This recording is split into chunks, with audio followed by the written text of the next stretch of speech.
Give me a hell yeah. I don't know if y'all expect me to sit down and call this movie a big old piece of trash. Man! Alright, so. Y'all ready?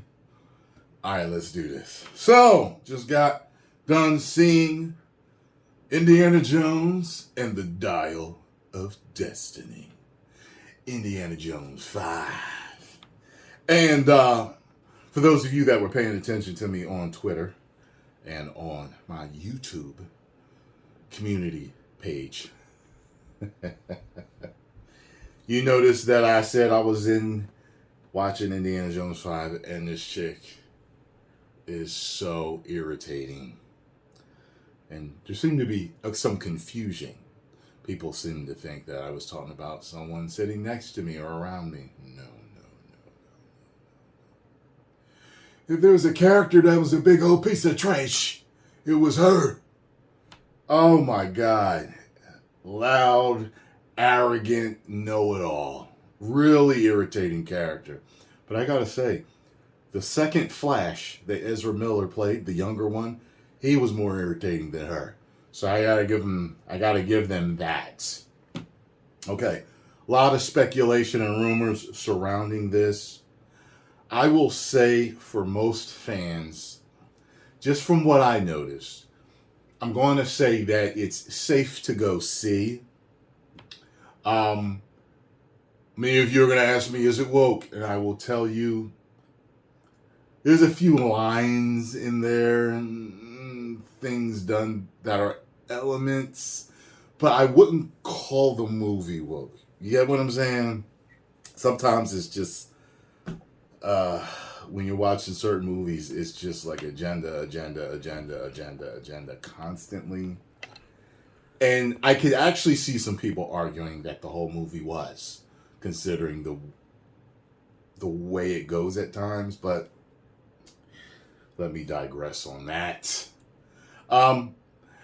It doesn't look like a $300 million movie. I do believe that it was directed well, though. I thought there was several shots that I really liked, and I thought it was acted well.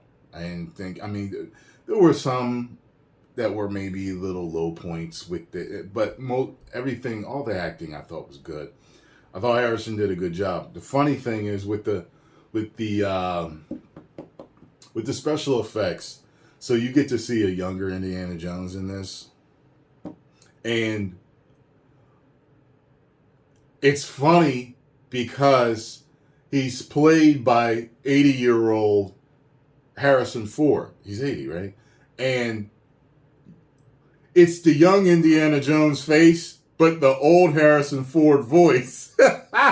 So it's really funny at times when you're listening to him and, seeing him do his thing.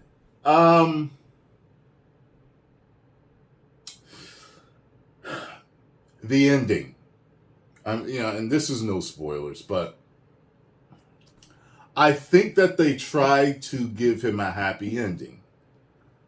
I do think that they tried to give him a happy ending. Throughout the movie, they did show that they needed him.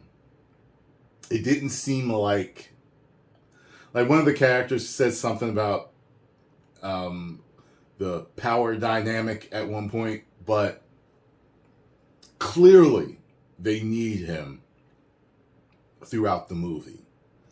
He's the expert. The majority of the things that need to be known and done, he knows. So I heard that there were a lot of reshoots and they changed the ending. The ending that everyone was afraid of doesn't happen. Okay? It doesn't happen. There's something else. So, I found myself smiling at several parts because I really love the Indiana Jones character. I fell in love with that character when I was a kid.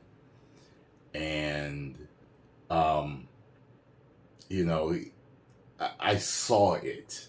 I saw him there. And in it, he's a defeated older man. He is. for certain particular reasons, which he talks about later. So he kind of explains the reasons, and it actually makes sense when you hear him explain it. And I'm just like, okay. By the way, back to the chick being irritating.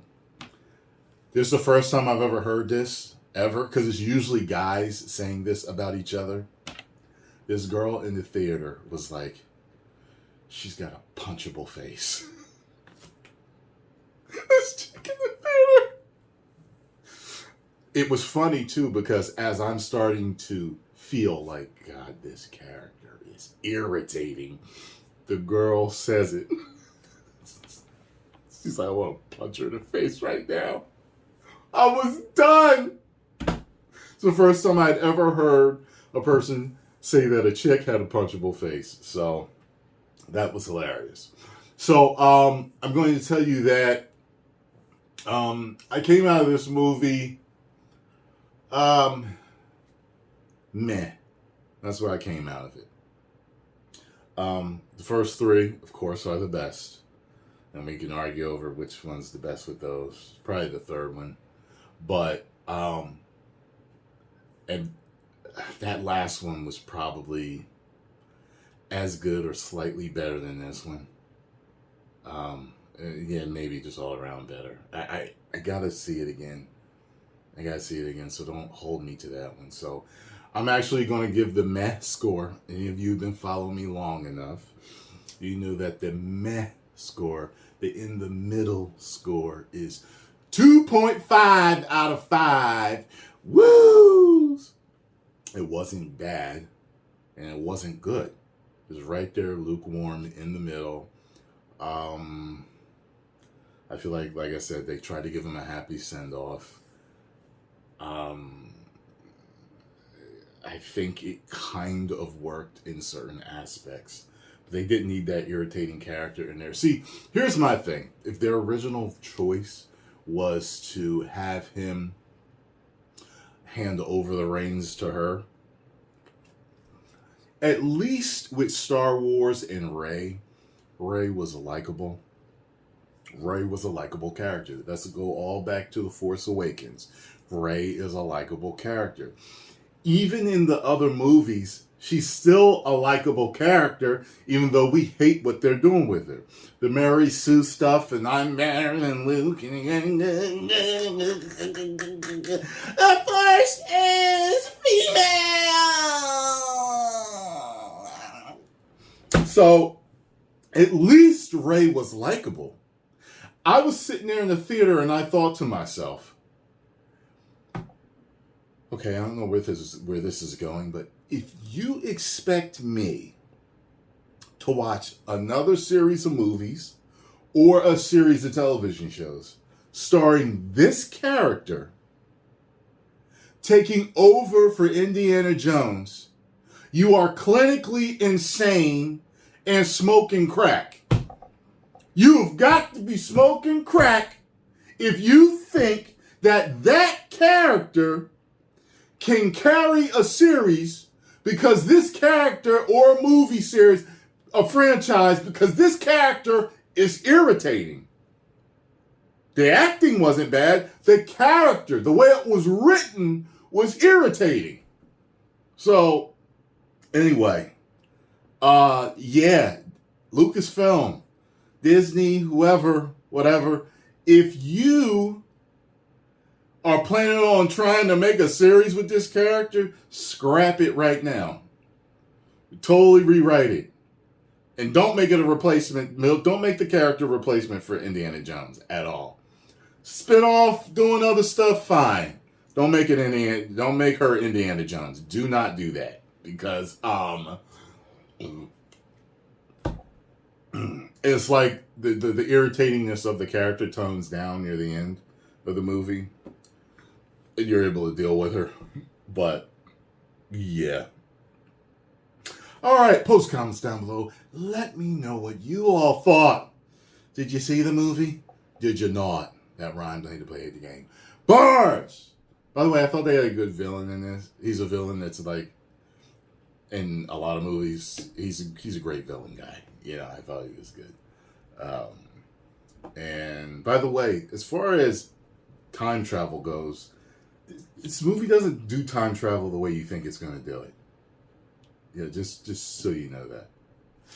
10 million subscribers. Woo!